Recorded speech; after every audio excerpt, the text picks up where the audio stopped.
the Hilux that we had that was compound at the time, we made pretty close to 500 horsepower, and that was in a 3-litre diesel. Everyone was like, no, they'll blow up. The motor will fail. After that event, I brought the car back, and the next Monday morning, I went in and I pulled the whole motor apart because I wanted to see what damage I'd caused. And that's when I realised that it was perfect. There was no problems. It was fine.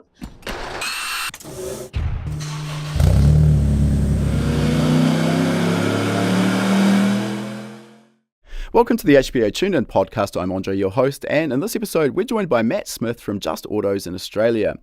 Matt is deep in the world of diesel tuning and development, but specifically, he's doing this on the Toyota platform, which is a platform that has been traditionally difficult to find solutions to retune or reflash the factory ECU.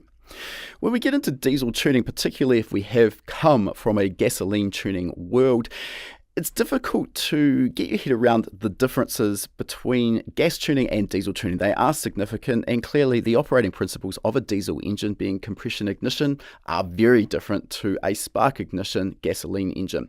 We talk about some of these nuances with Matt, and we also dive into the operating principles behind diesel engines, how they actually operate, why we have, for example, a pilot pulse or multiple pilot pulses, and then main fuel pulses, how this works, why this is used to reduce the noise referred to as diesel knock. We also talk about some of the do's and do nots when it comes to diesel tuning in terms of controlling combustion temperature, the usefulness or lack thereof of an exhaust gas temperature sensor, and much more. We also dive into the development of Matt's business, Just Autos, and how he's built that up around supporting the Toyota brand and building up packages of upgrade components for those vehicles. Before we jump into our chat, for those who are new to the Tuned In podcast, High Performance Academy is an online training school. We specialise in teaching people how to build performance engines, how to tune EFI, how to construct wiring harnesses. We also cover topics on fabrication, 3D modelling and CAD, race driver education, and data logging, just to name a few. You can find all of our courses at hpacademy.com/courses. All of these courses are delivered in high-definition video modules that you can watch from anywhere in the world, provided you've got an internet connection.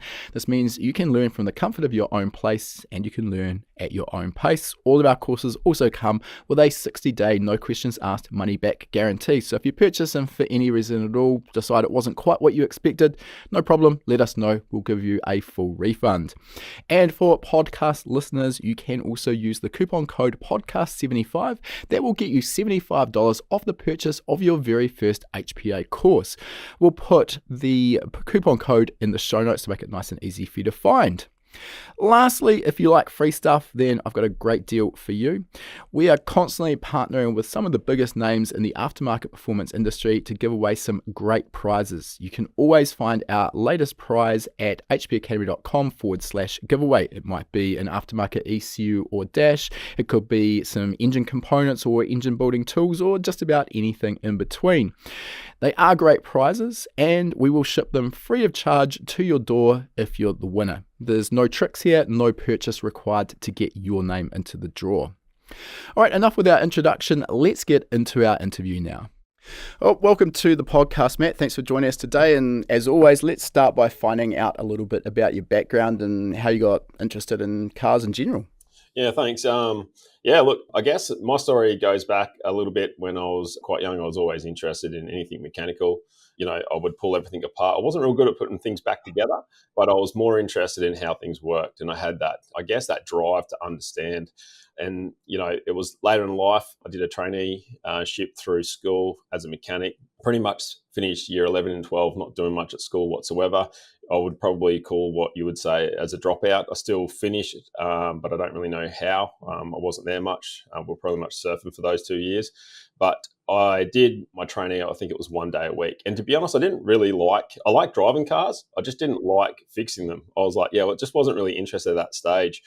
I left school. I was on a longliner out of Mooloolaba as a tuna fisherman for a couple of years. And that opened my eyes up to, I guess, more the ethics around working, and the situations in the environment is very harsh and it's tiring, and you just have to keep pushing forward for, really, at the end of the day, pretty little money. It couldn't be further removed from the automotive industry, surely.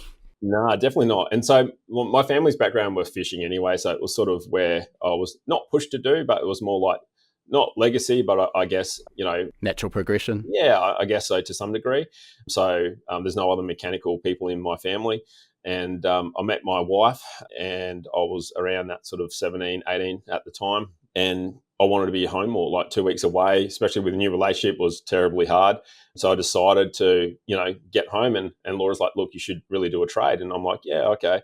And it just happened to come up where one of the guys I was working with in my traineeship was starting another shop, and he's like, look, do you want to come on as an apprentice? And I was like, yeah, okay. I wasn't really phased. I was like, yeah, look, it's probably the smart thing to do, so let's do that. I remember starting probably $6 an hour, no money. Like, it's really hard to think that that was the case. And I had at that time, like a VS Statesman, and I had done some stuff to that engine, and that was just because I had that drive to be able to make things go faster. So had different cams and heads and everything else on that. Pretty much spent all my money, as everyone does. So my wife come along and said, hey, look, let's sell the cars and let's buy a house. And I'm like, I can't do that. And then she's like, no, this is what you need to do. And I'm like, right, cool. And she goes, I'm doing it either with or without you. And that's what we're doing. I'm like, all right. So I'm selling the car. Oof.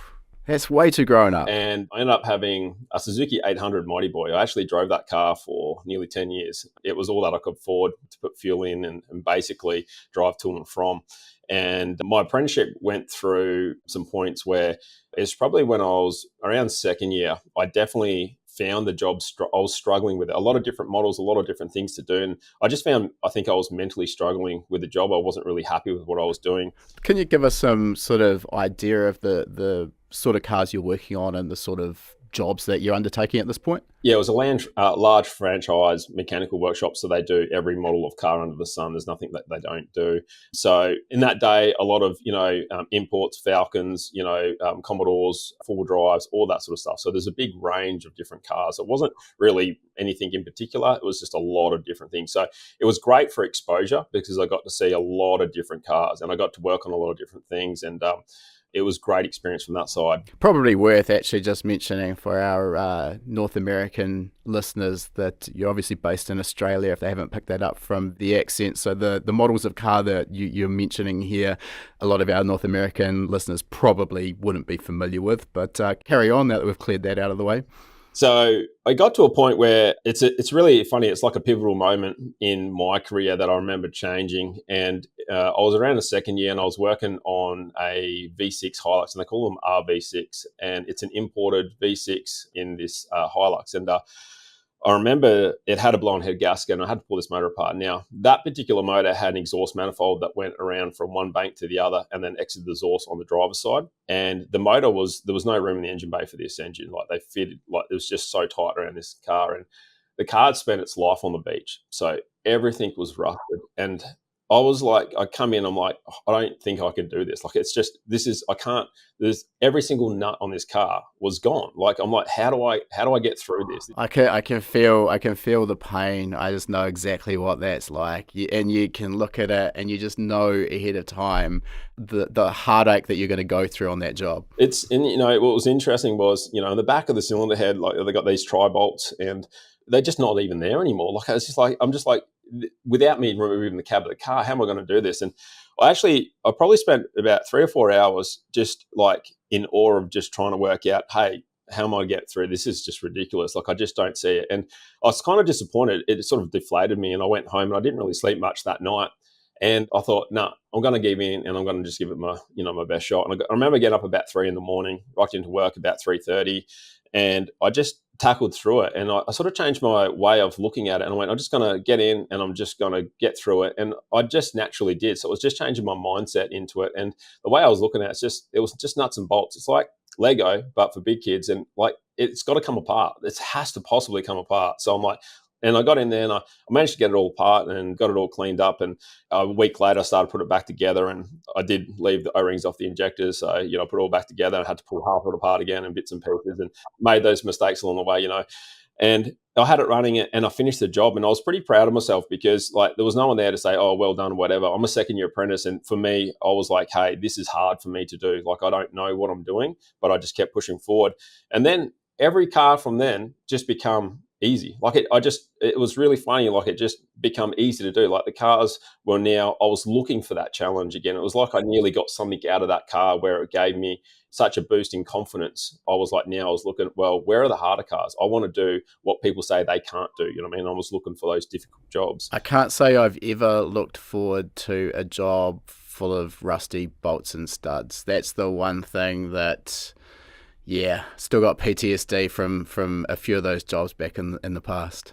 And it's nothing worse when they hit it with rust proof on everything. So you're coating everything was like tar on everything, and it's definitely terrible. Look, I guess for me was that car started to set the way for where I was looking at things, and I started to get a bit more, I guess, passion for what I was doing in the mechanical world, and I started tackling on other jobs and really diving deep into it. I'm interested just on your perspective. Could you give us a sense of what year was this that you're going through your apprenticeship? That would have been around 2002. Okay. Yep. I'm just wondering, sort of what I've seen from my own perspective, running a shop, employing mechanics. I am completely self-taught in my mechanical skill set, and I've employed a bunch of qualified mechanics, and some have been amazing. I kind of see almost these days with the modern apprenticeship, the way modern cars are put together, that is becoming less of a mechanical sort of pull the engine apart and replace a head gasket like you're just talking about. And a lot of being a mechanic now comes down to driving the scan tool correctly and understanding how to go through the electronic checks to sort of fault find. Do you think there's some validity in that, and are we sort of starting to lose some of those core mechanical skills that mechanics from the 70s, 80s, 90s maybe had?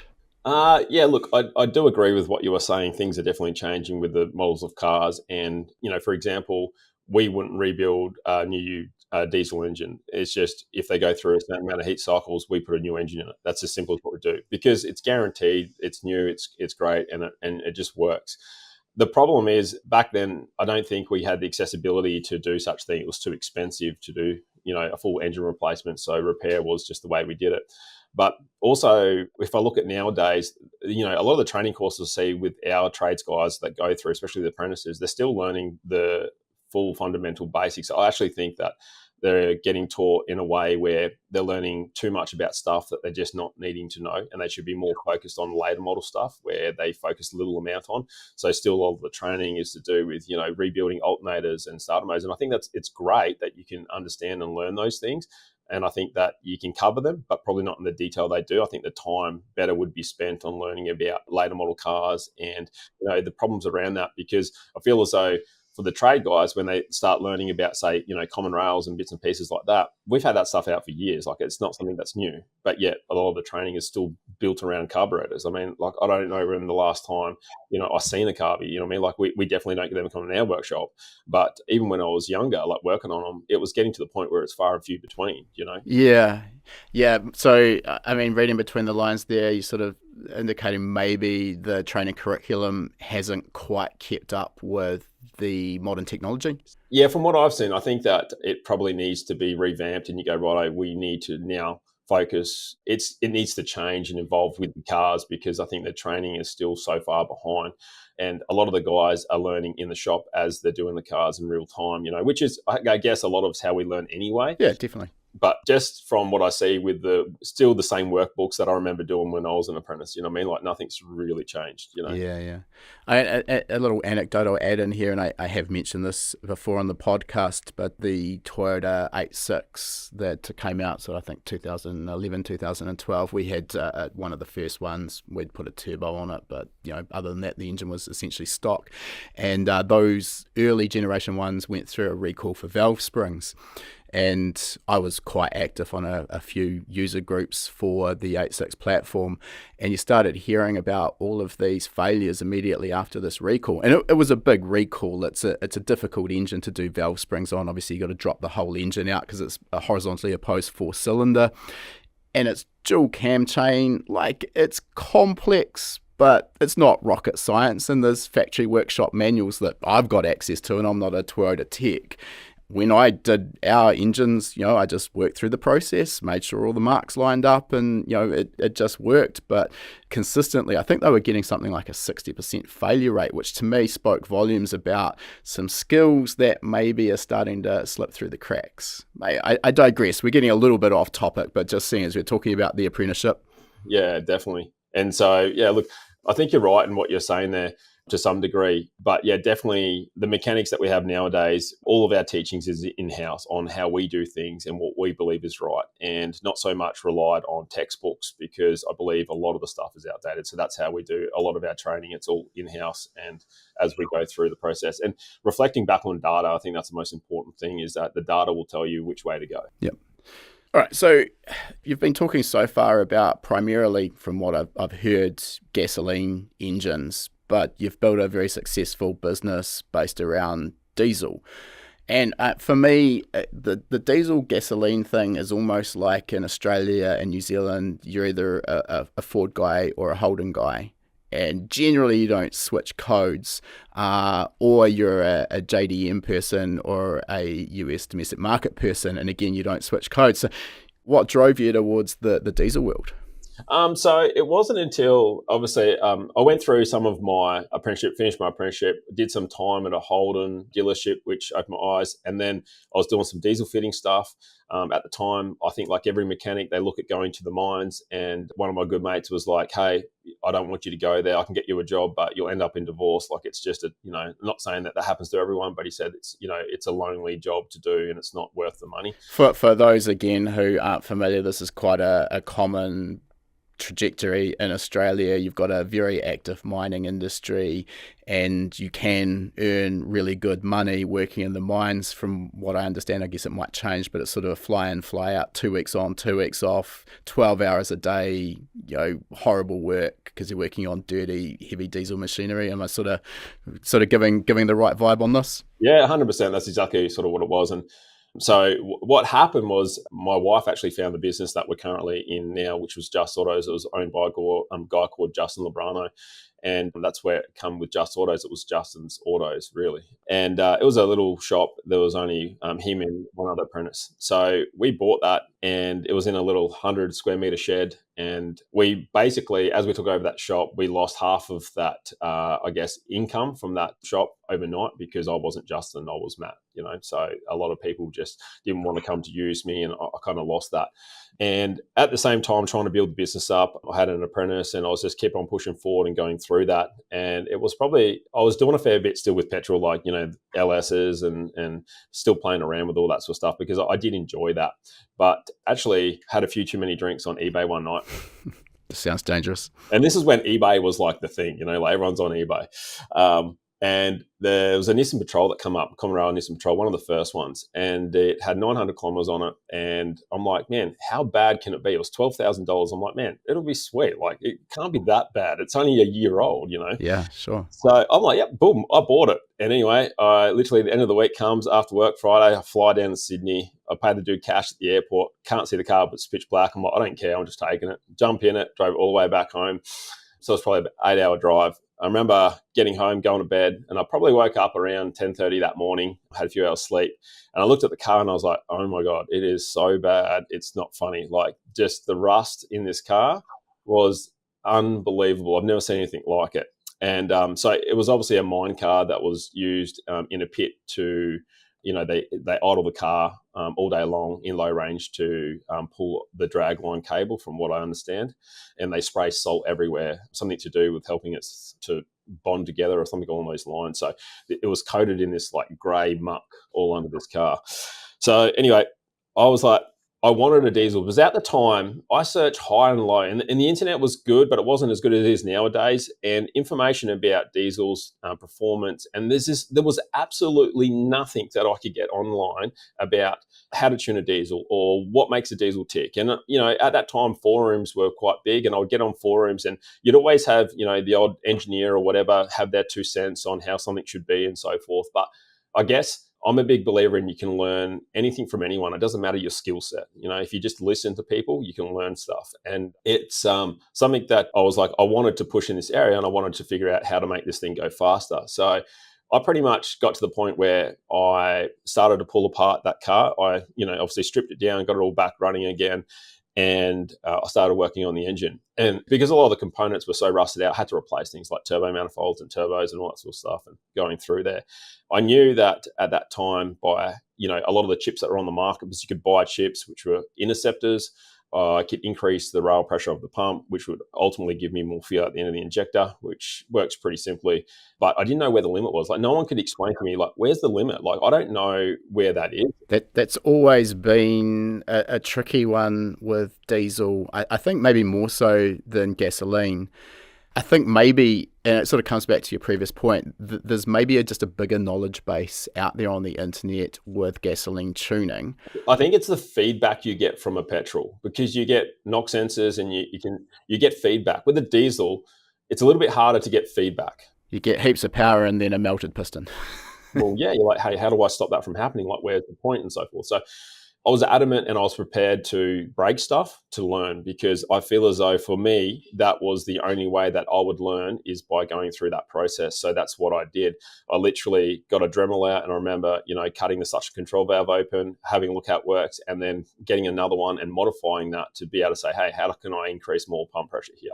And I kept going to the point where I would blow the injectors to pieces and the pump, and I replaced the injectors probably 4 or 5 times. I was playing around with different nozzle sizes to try and get more fuel in. And it was a lot of late nights, because I did this around my normal work. So, I'd come in early in the mornings and late at night, and I'd just play around and try and understand. And I got the car to the point, like, I even played with petrol injection into it, a whole lot of different, I had E85 squirting into it. I had a whole lot of range of different things that I was playing with at the time, where I was just trying to get an understanding of how the motor, and believe it or not, that ZD30 never failed. That motor, I threw everything at that thing, nitrous, everything, just trying to understand what works really well and what doesn't. Even water meth injection, I went through just heaps of different things. And it sounds really silly, but for me, it was there was no, like, it's not like you go, oh, how much gains do I get by putting a 100 shot on my diesel? Like, there's just not that there, So I learned pretty quickly diesel was the best thing. Out of everything you put in, diesel's best bang for buck, it works. And by adding bigger nozzles and so forth was giving you, a pretty good increase. I was first going down that road, pulling the injectors apart, changing the needle heights with shim stacks, trying to get more flow out of the injector. But obviously that would only extend the main pulse time. I needed to get more fuel in earlier, so I was missing that window. So the only way you could do that back then was increase pump pressure, so you could get it in front of that. It definitely worked. Like, I think back then we were making close to 280 horsepower on a ZD30, and that's a car that comes out with 120 horsepower. So, oh wow, that's a huge gain. I had lots of wacky things going on, like resistors on stuff, and it wasn't pretty. Definitely wasn't pretty, but it worked. I think maybe this is probably a good time to just pause the trajectory that we're going down here, and maybe if we can just come back a step and let's dive into a little bit of the fundamentals of how a diesel engine works, because I think our listeners, I know because I came from a gasoline world, and there's a lot of differences when it comes to diesel operation and diesel tuning. So maybe just to sort of fill everything out, we'll pause and go into that. So for a start, if we talk about a gasoline engine, they're referred to as a spark ignition engine, and we have spark plugs. We don't have spark plugs in a diesel engine. These are compression ignition. So could you give us a high-level overview of the combustion process with a common rail diesel engine? Yeah, well, I guess that's why they call them diesels, because they're dieseling as such. And, when you look at a common rail, it's pretty simple. We usually have, depending on model of car, and this is varied, we usually have a pilot injection, and then maybe 1 or 2 or 3 or 4. Some cars have a lot more than that. And we can have a main injection that comes, and some of them we can have a post injection as well. But so we're talking about injection pulses here. So a pilot injection pulse and then a main injection pulse. But as you mentioned, particularly with more modern common rails, it may be multiple pulses for our main injection. Definitely. There's so many variables that happen there. So it's really hard, because I can talk about Toyota, but in general, on some of the Bosch systems, it'll be completely different with how they, control their fueling.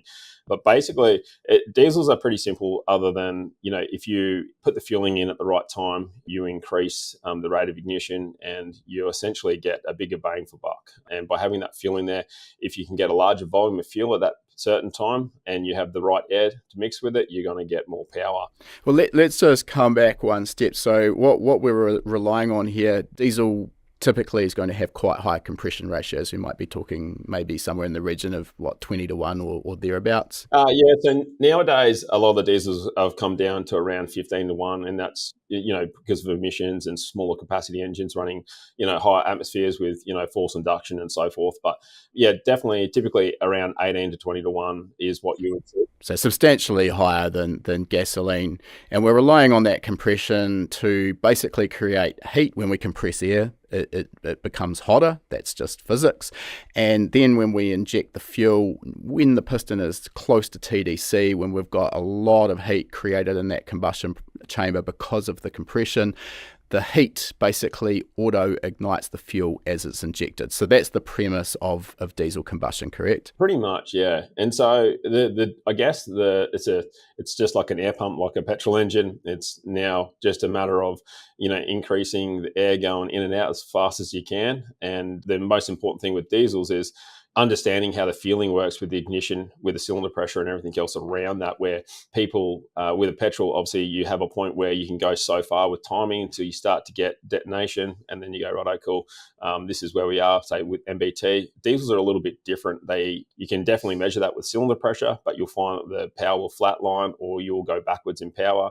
So there's some things there where from a feedback point of view, it's really hard to notice without, say, using a dyno or something like that, and doing multiple runs and having multiple stuff to look at. Okay, let's talk a little bit more about that injection timing, because it's as close as you could liken the ignition timing values in a gasoline engine. So because it's kind of the same thing, when we choose to inject the fuel, it's going to begin combustion very shortly after. So that's what we're controlling here. Could you, for a start, maybe give us some sense of, what would be a typical range of injection timing values when the injection event actually starts? And I guess, obviously, this is going to depend engine to engine. It's going to depend on RPM. So basically, you're probably really wanting to be ending around 3 degrees after TDC. So depending on just running a main or a pilot with a main, you could be up, say, 20 degrees before TDC. But it will vary between that run as well. So it's really hard to go to a one pinpoint. If we talk about one load point, one cell, yeah, definitely, but it is varied. But from the testing that I've done over the years, if you can end your injection around 3 degrees after TDC, that tends to be where you'll get your most efficient burn, your most power in that. The problem is with that is that you're limited then by injector size, because you are now pushed out of that window and you need to get back. So by adding injector nozzles, which are larger, you can then close that window back up and you're getting more volume of fuel at that injection timing, which works really well.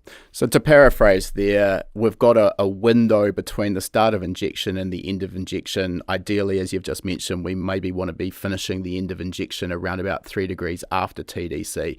So the width of that window is kind of defined, and then it comes down to how much fuel we can actually physically get into the combustion chamber during that window, and that becomes defined by the size of our injector and our fuel rail pressure. Yeah, definitely. And so the thing is that we see a lot of the problem is fuel pressure is such an important thing. Everyone, there's definitely lots of stuff. People go, running too much rail causes problems with pumps and injectors and lots of stuff. And yeah, definitely, if you go excessive, you can definitely do damage there. But it's really important to have correct pump control, because if you don't have pump control, then you've got an injection window which will be double, and your end of injection can be 40, 50 degrees after TDC, and that's when you start to get a lot of matter build up, poor performance and a whole lot of range of other problems.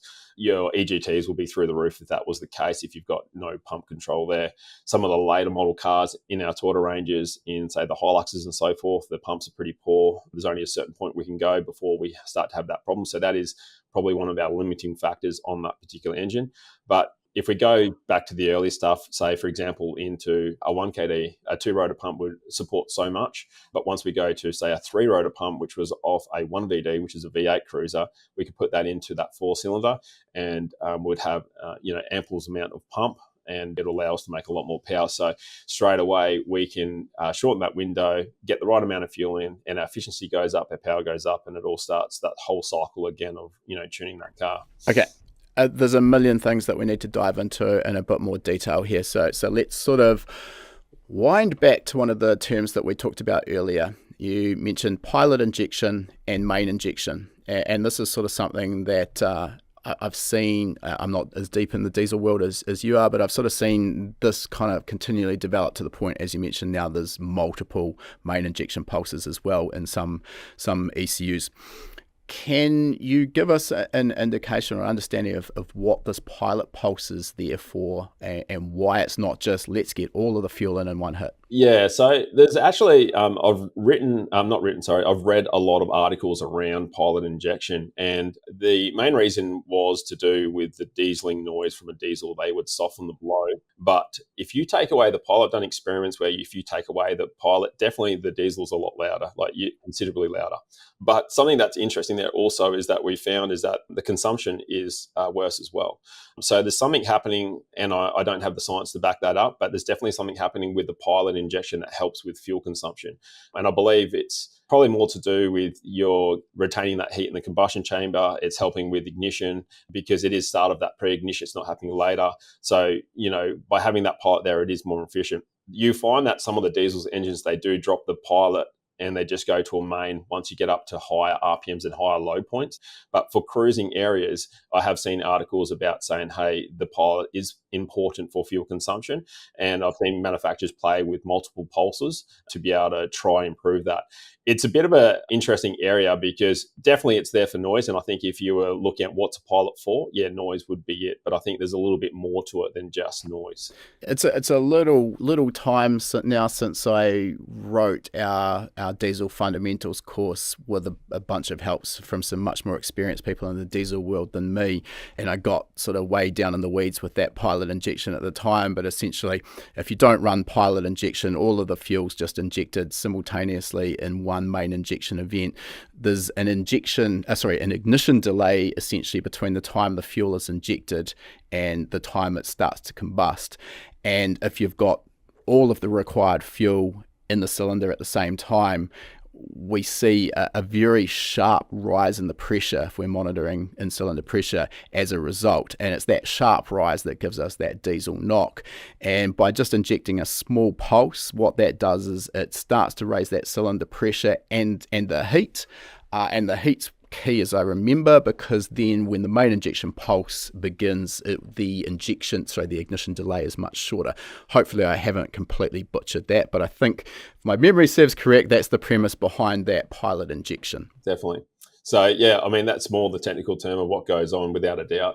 Unfortunately, most of us don't have access to in-cylinder pressure monitoring to see this in action, and I guess at an OE level, they're relying heavily on that to develop the specifics of the mass of fuel that's being delivered and the exact timing, and then the delay between the pilot and then the main injection pulse. Yeah, definitely. Yeah, without a doubt.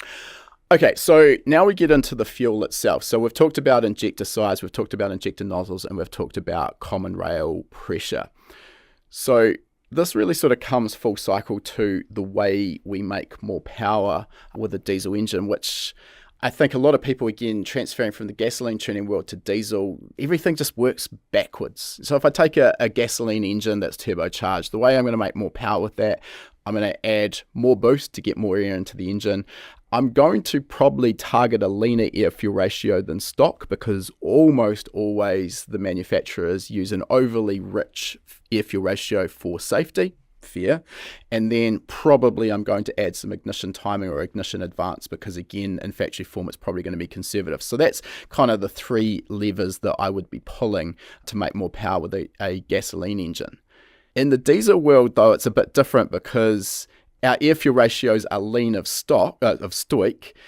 And weirdly, by adding more fuel here, counterintuitive to the gasoline world, by adding more fuel, we get more power, correct? Yeah, so, that's where all of our energy comes from. It's the fuel. It's as simple as that. So, yeah, definitely adding. I think that everyone looks as so fixated on the AFR or lambda of the actual diesel. And I think people reflect that back to a fuel. So they think, hey, if it's near Stoich and it's blowing out black smoke, it's very rich and that's a lot of fuel. It's actually just showing that there's so much fuel, you're measuring very little oxygen coming through. It's really inefficient. It's not right.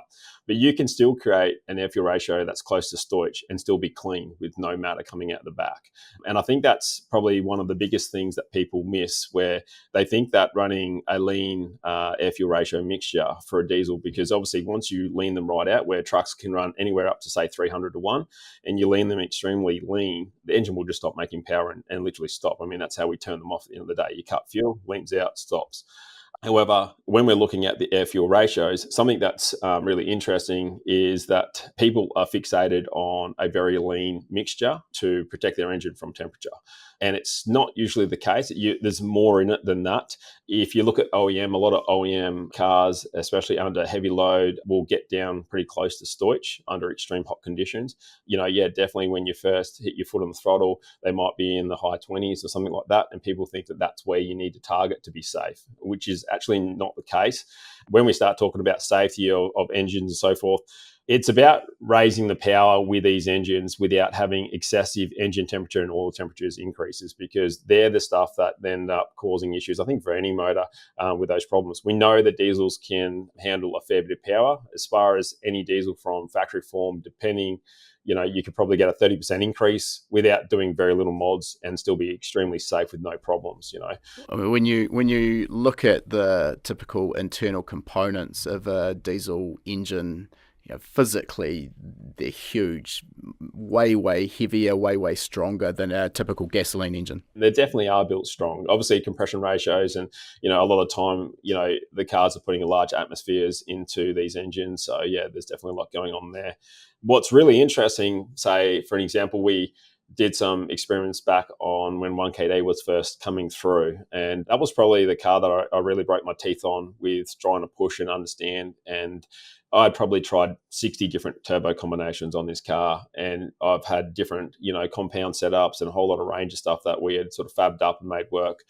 And we could run up to 50 pounds of boost in this car, right? But if you don't have the fuel to meet it, you just go lean and nothing really happens. You don't really generate any more power.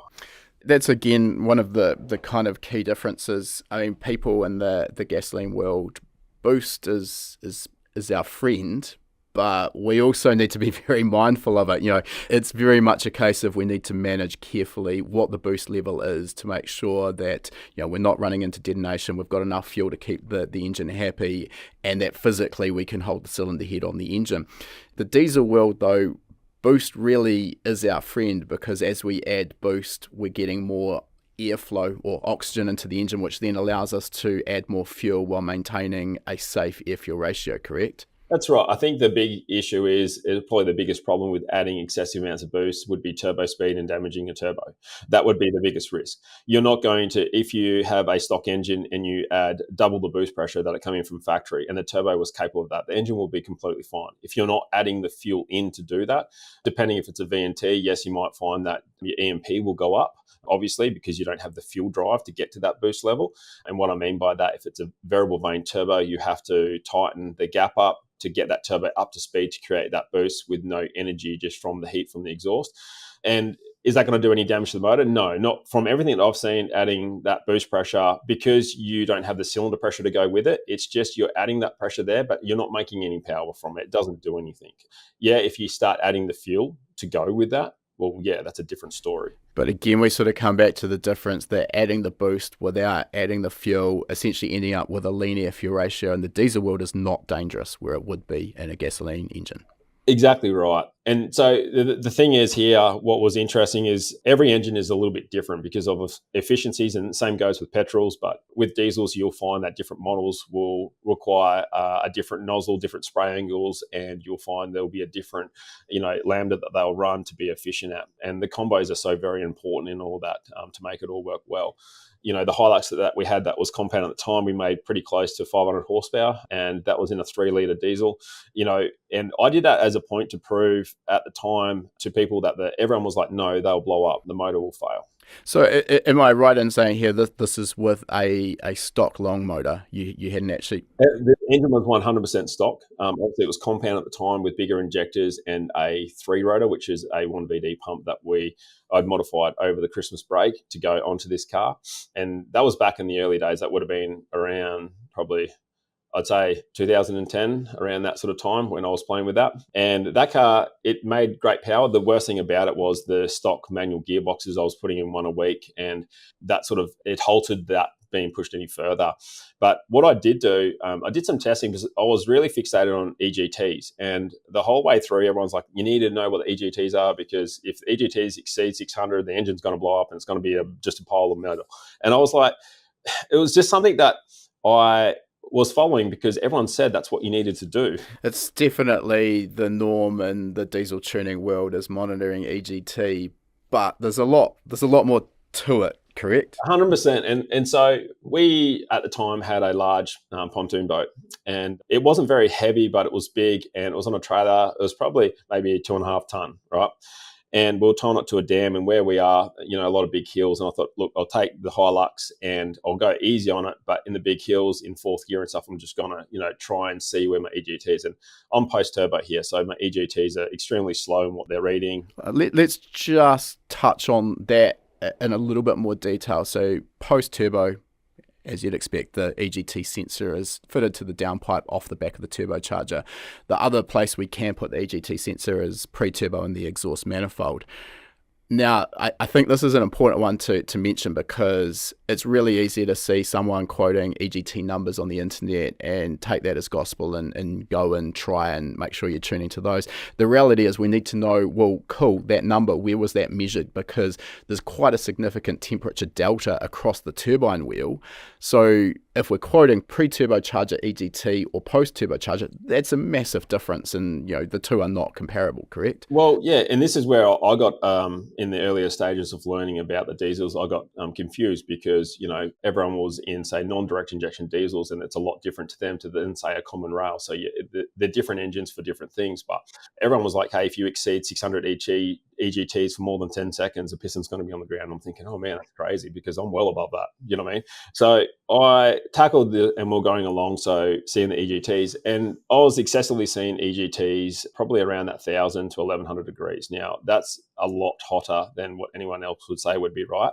But there's the reason why that was the case, and that was because my injection that I was spraying was way too long, and I didn't have the pump control. So my injection length was so long that I was ending, probably around that 50, 60 degrees after TDC. So you're still actually injecting fuel during the power stroke, so it's still creating heat, and then your measured exhaust gas temperature comes up as a result. And the interesting thing there is that, so in that whole event, I got to the dam, and at the time I was running a VNT into a gated turbo, right? And the actuator is a stainless steel actuator. It had distorted off the turbo, and I couldn't get it back on. Now, the temperature that I was running that whole time was excessive, without a doubt. But I wanted to see, because I was actually trying to melt a piston in my motor. And I know that sounds ludicrous, but I needed to see what was the maximum EGT, because I can't go into starting to tune and do things for customers when I don't even know myself where that limit is. So again, it was something that I couldn't find out and get that information off anywhere. There was no book, there was no anything to say, hey, this is where this motor will go to and why. Does this all sort of come down to the fact that, we're kind of trying to infer combustion chamber temperature from the exhaust gas temperature, but there's not necessarily a linear correlation between the two, and things like your injection timing, or specifically when the injection event is ending, that's going to have a massive influence on the exhaust gas temperature, skewing that relationship. Am I picking that up about right? You're right. So the thing is, I think a lot of people go in and they go, it's pretty simple. If you increase power on an engine, you have an increase in heat, because it's the byproduct of it, and you'll find your combustion chamber will be hotter. It's as simple as that. A lot of people I see go in and they go, if the tune is incorrect, the EGTs will be higher because you're just putting in fuel, say by, maybe playing with injector scale table or something along those lines, and it's just in ending fuel way down past TDC. And the problem is that even if you come back to getting it close where the EGTs are normal, the combustion chamber, if you're making more power, still has to be hot. Like, you're not going to get away from that. This is as simple as what it is. So that's what I was learning by doing those tests, is that I actually, after that event, I brought the car back, and the next Monday morning, I went in and I pulled the whole motor apart, because I wanted to see what damage I'd caused. And I ripped the whole motor apart, laid it out on the bench, and that's when I realized that it was perfect. There was no problems. It was fine. And I put every bearing, every gasket, every single thing back in that motor, and bolted it all back together, put it back in the car, and kept running it. Right. And that's actually how I sold the car in the end. Impressive. I didn't have the compound on it anymore. I went back to a single turbo because the compound was just too much power, breaking gearboxes and so forth. But that's when I realized that the EGT thing, I think it's a great thing as a guideline. And that's what I say to people. If you want to run an EGT, it's really good to see if you find, hey, every day it runs 350 degrees or whatever it may be, right?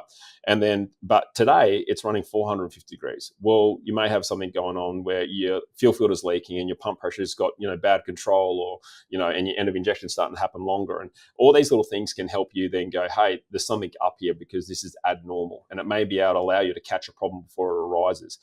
And that's the way that I look at that, because at the end of the day, we really want to see what the temperature is in the combustion chamber. And unfortunately, post-turbo, it happens so slow that you're really reading something that's happened, so long ago, and it's actually not giving you the full story.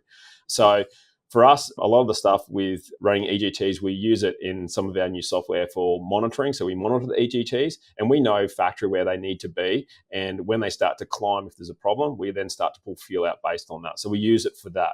And not saying that the EGTs at that temperature, because obviously it's in the exhaust, is going to be melting a piston, because the combustion chamber may be cooler because you've got so much fuel flooding in so past that point that you're not generating any more power. You've got an adverse effect and your combustion chamber is cooler. Okay. I've got a question here just regards to power EGT and air fuel ratio. So if we have the amount of fuel being injected required for let's say it's an arbitrary number of 500 horsepower, and we're using a turbocharger that's nice and safe at whatever boost pressure we decide to use, and we're achieving that horsepower at let's say 20 psi of boost pressure, whatever mass airflow that results in. It doesn't really matter, arbitrary numbers. That's going to result in an EGT, whatever that may be. Could we then, assuming that this turbocharger is still able to move more air, could we leave our injection fuel mass as it is, increase our boost pressure from, let's say, 20 to 40 psi, moving more air? Let's just say magically that's now moving double the amount of air. Obviously, by definition, then our air-fuel ratio is going to become leaner. How does that affect the power that we're making, given that we are still injecting exactly the same mass of fuel? How does that affect the power that we're making in our EGT? Basically, are we going to end up with similar power, but with a much safer calibration? That's a really good question, because again, it depends on the engine and the efficiency of that. So you might find you'll be able to increase the boost pressure and at a leaner air-fuel ratio. And it may be purely because of the point you have better pump control or less injection. But when you're adding the boost pressure, you'll find that one thing that you are increasing is your exhaust manifold back pressure as well to drive that turbo. Of course. Yeah, that's a good point. Let's just say that this is a magic turbo and we don't actually have any negative effect on our EMAP. So yeah, obviously not realistic in one shape or other, but let's just assume that magical turbo exists. So I know I've got you really on the ropes here. The way that I would look at that is say that it's hard to say what is safe and what is not safe. I think that's the question you're trying to ask, is saying by just adding an air-fuel ratio that's leaner, if the EGTs are low, if there's less heat, well then, yeah, overall, if there's less heat in the combustion chamber, it'll be safer, okay? That's just a given. I think where you talk about load, there's something that we do also is that when a lot of late model cars, they have a higher boost pressure when they're running with a lean air-fuel ratio at light load. And that's something that if we reduce down the boost pressures in those areas, we find we get a lot better consumption.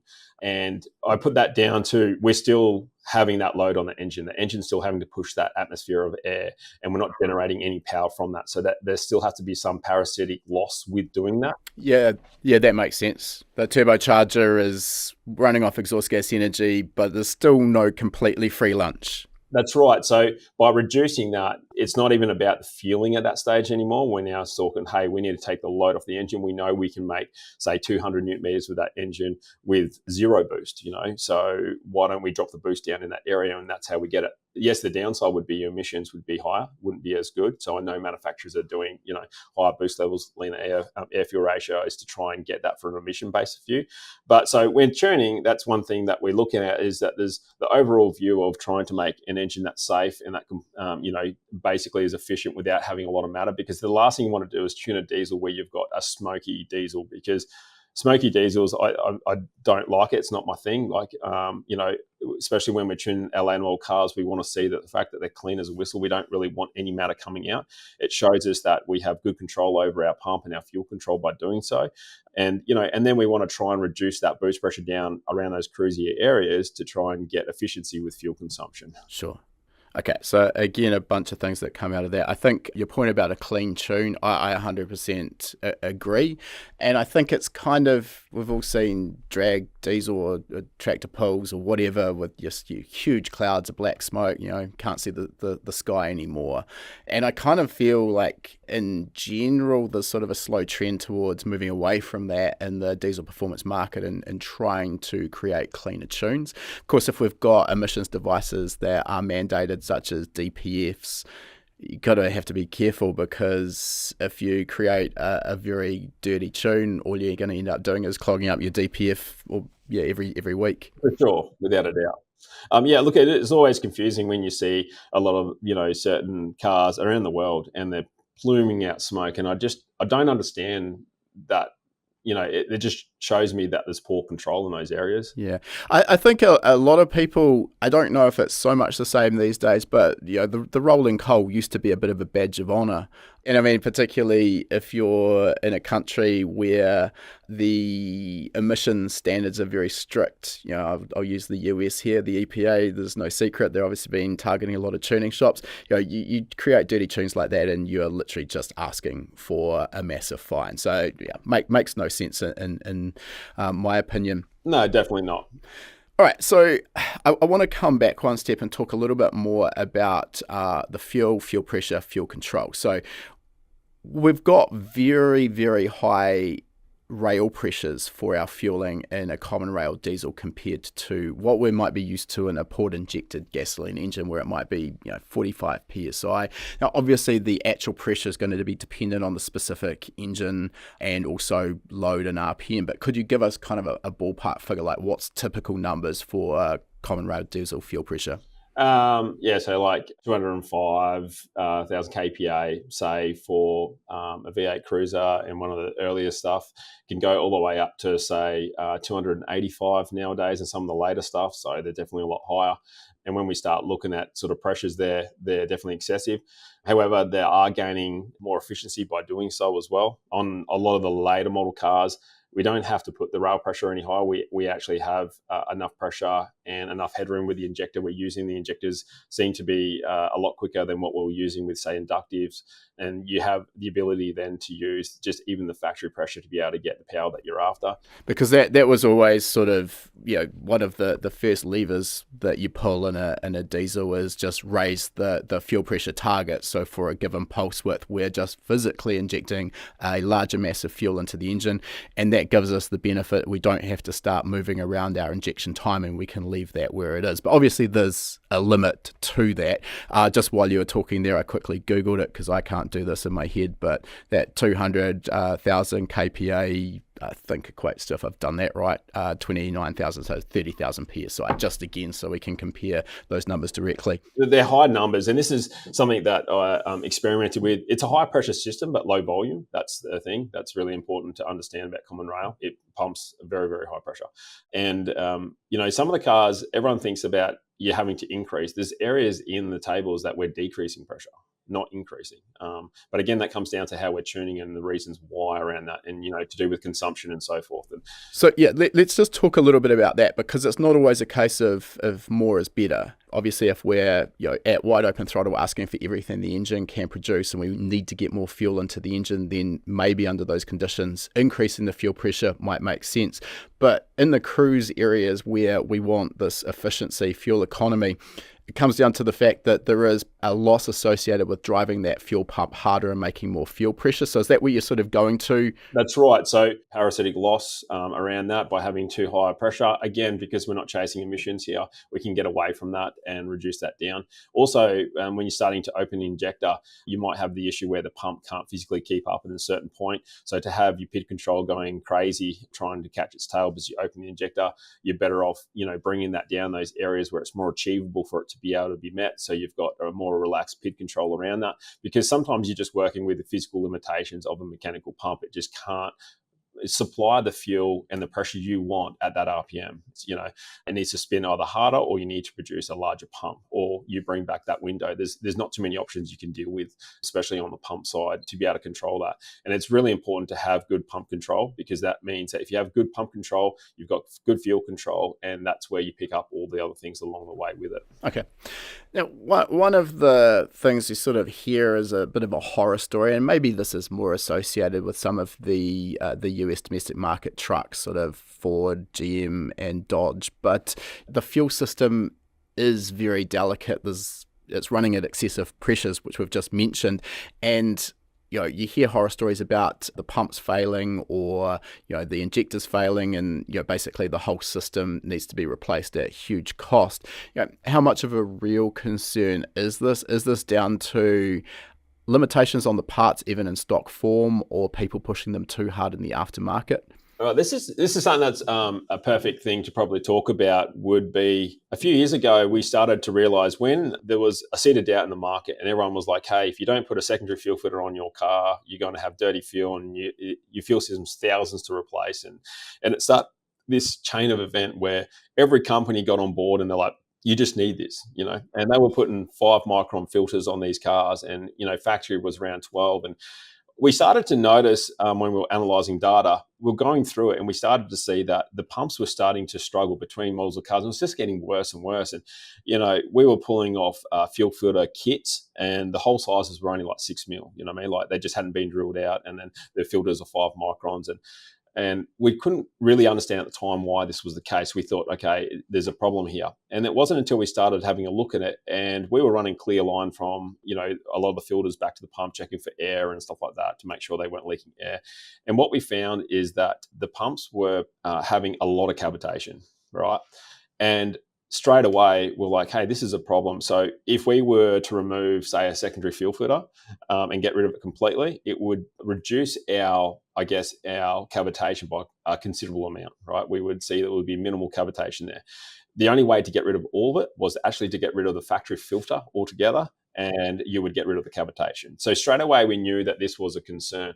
And when we started to do more research into cavitation for diesels, I actually found some documentation in America that there was some essays written around diesel system failures and what causes them. And the study ended up concluding that the leading cause of diesel system failures is actually cavitation, and, not foreign matter.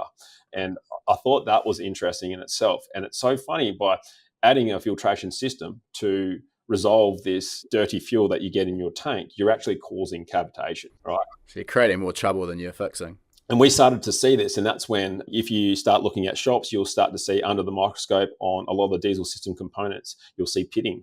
And it's funny, you go, well, how does that pit? If there's no water in the system, how are you getting pitting in those components? And it has to be through cavitation. So the cavitation creates tiny little air bubbles in the fuel, and it's that's doing the pitting? Yeah, super hot, and they gouge little bits of metal out. And guess where that metal goes? It's not like it's going out the back, it's going back into those injectors. And then before you know it, now you've got pump problems and injector problems that, injectors only lasting 150,000 Ks.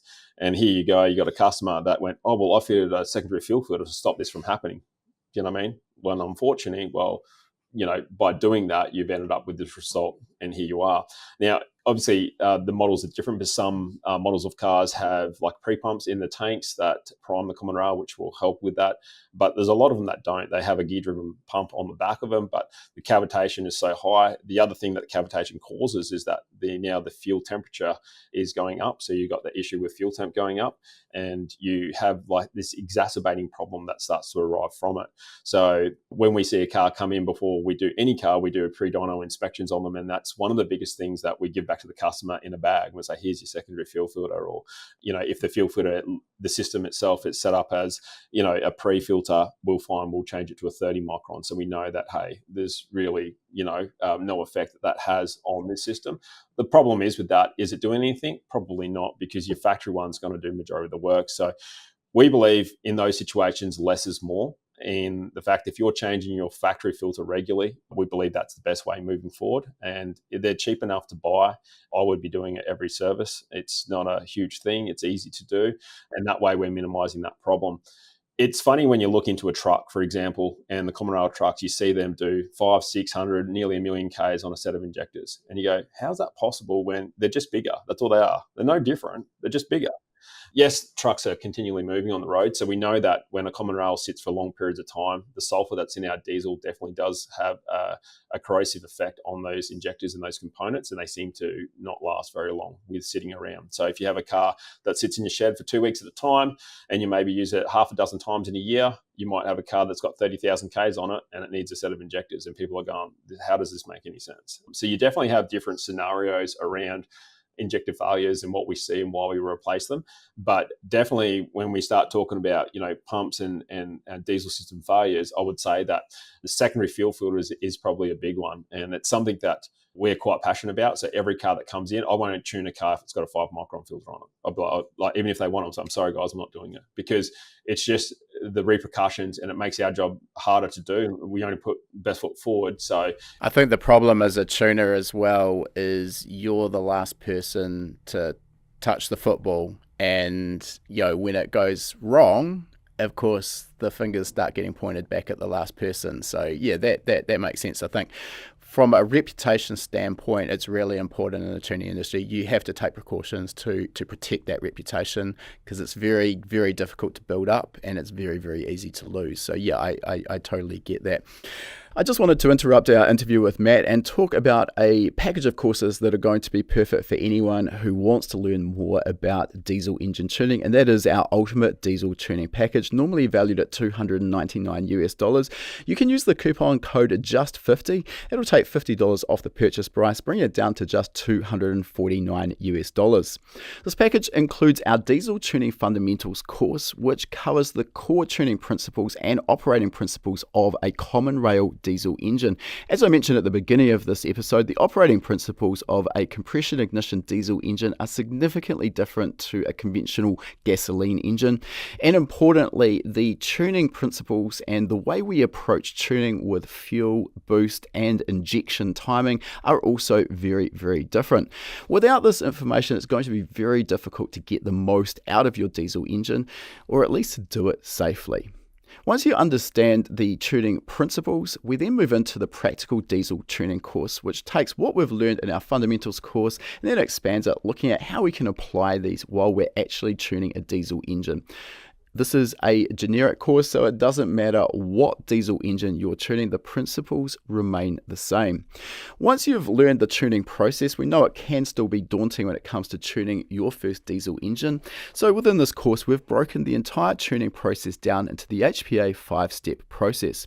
By doing this, each of the individual steps are relatively quick and easy to complete.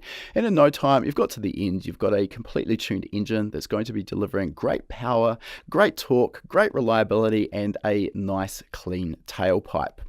The course is broken into 2 parts. The body of the course teaches you the tuning process and the 5-step process, and then from there we move into our library of worked examples, which is where we follow an informal walkthrough of the 5-step process being applied on a real tuning job. Here we vary the type of engine that we're tuning as well as the software we're using, so you can get experience on a wide range of different platforms. This package also includes 24 months of gold membership, which gives you access to our private members only forum. This is the best place to get reliable and trustworthy answers to your specific tuning questions. You'll also get access to our regular weekly live webinars. And if you can't watch live, then you can rewatch our webinars in our archive, where we've got 350 hours of content at the moment. This is one of the fastest ways to expand your knowledge on a huge range of performance automotive topics. Remember, that package deal, just $249 US using the coupon code JUST50. You can still break that down into as many as 8 individual weekly payments to make it as affordable and as achievable as we can. You are also still protected with our 60-day no questions asked money back guarantee, so there is zero risk. If you don't like what you see, let us know. We'll give you a full refund of the purchase price. You will find that coupon code in the show notes as well. Now let's get back to our interview with Matt. Now, I'd like to get some sort of idea on what's achievable. So what I'm going to let you do, because obviously this is completely dependent on the particular vehicle that you're tuning. But if we take your favorite vehicle that you can choose, and we'll talk about what that is in a second, in 100% stock format, so no hardware modifications at all, could you give us an indication of what power that made off the showroom floor, maybe on your dyno, and then with tuning alone, what you can actually safely achieve out of it? Yeah, so at the moment, I'm pretty heavily in the later stuff, which is 300 series. That's probably the car that I'm spending a lot of time on. And it's a car that I personally drive every day. Between me and Matt and Josh working through these cars, we soon found out that this motor is really efficient, makes really good power, and can do it really, really well. And it's surprising how good it is. We can expect to see, upwards of 100 horsepower gain in this car. And I know it sounds pretty crazy. You go, wow, that's pretty cool. What are we talking in stock form, just so we can see that as a kind of a percentage gain? In all four wheels, say on the dyno, you'll be around that 185 horsepower and you get pretty close to that 300 horsepower. Wow. So it's definitely a big difference. On the turbocharger side, anywhere we're running from that 28 pound in a factory form all the way up to 38 pound. It's amazing being a sequential turbo setup that the turbos can actually still have enough air to flow in that area, in that range. And I have enough fuel in the stock form to be able to supply the power for that as well. And so my window is still there. And it's actually, we pushed that in our own test car beyond that. We had it on a hub dyno. So obviously those numbers are different. So I can't give you what they would be on the rollers. But on a hub dyno, we got up to 442 horsepower on that stock frame motor, running around 42 pounds of boost. And it was clean as a whistle, like no smoke coming out the back, clean as a whistle. And that car was extremely quick for what it was. They're still running to this day. I'll move that car on. I've got another one, but we're continually turning them over every 6 months or so, doing development on them. And that car, it's amazing the power that delivered. And you think it's hard for people to understand unless you've driven that car. It's really hard to come here and actually understand what we're sort of talking about now. When we start talking about temperatures, the great thing about that particular car is because when I towed, I actually didn't have to use all that power because being sequential, that was all that power left up to the top red range when they're both turbos on. But towing, I'm only using one turbo and in all that range. So it's nearly like having two tunes with two different setups. I'm glad that you just mentioned that with towing, because I think this is one of the areas of tuning that is quite unique or quite specific to diesel versus gasoline.